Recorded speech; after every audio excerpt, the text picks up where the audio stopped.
ఎట్లున్నారులా? మంచిగున్నారులే. ఇగ గియాటి ముచ్చట ఏందంటే, కార్తీక మాసం అయితే స్టార్ట్ అయింది. గియాలనైతే ఫస్ట్ డే అన్నట్టు. పొద్దున గుడికి పోదామని ఎంత ట్రై చేసినా కూడా కాలేదుల్లా. పక్కా సాయంత్రం పోదామని డిసైడ్ అయిపోయి, ఆఫీస్ నుంచి దబ్బునొచ్చి ఫ్రెష్ అయిపోయి గుడికైతే వచ్చేసినన్నట్టు. ఇక గుడి గేట్ దగ్గర నుంచే అన్ని దీపాలు పెట్టి అసలు ఎంత మంచిగా అనిపించిందంటే, ఎందుకో కానీ ఆ దీపాల కాంతికి గుడి మాత్రం మెరిసిపోయింది. మస్తు అందంగా అనిపించింది అన్నట్టు. ఇక కాలభైరవ స్వామి దగ్గర కానీ, ఇంకా తులసమ్మ దగ్గర కానీ, ఉసిరి చెట్టు దగ్గర కానీ ఎన్ని దీపాలు పెట్టినరో అసలు చూస్తుంటే అసలు ఎంత ఒక పాజిటివ్ వైబ్ లాగా అనిపించిందిలా. మస్తు అనిపించింది అన్నట్టు. అయితే ఎవ్రీ వెనస్డే నేను శివయ్యకి గంధం రాసి దండం పెట్టుకుంటా.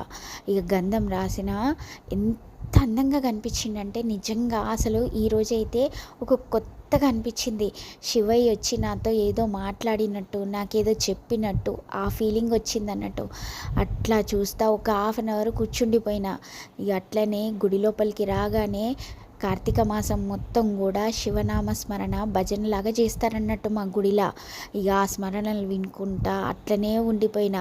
అసలు రాబుద్దే కాలేదుల్లా. ఎంత మంచిగా అనిపించిందంటే నిజంగా చెప్తున్నా, పొద్దు నుంచి ఆఫీస్లో మంత్ ఎండింగ్ ప్రెషర్కి టెన్షన్కి గుడికి పోగానే శివయ్య నా తల మీద ఉన్న పెద్ద బండరాయి తీసేసిండు అన్నంత ఆ ప్రశాంతత వచ్చిందిలా.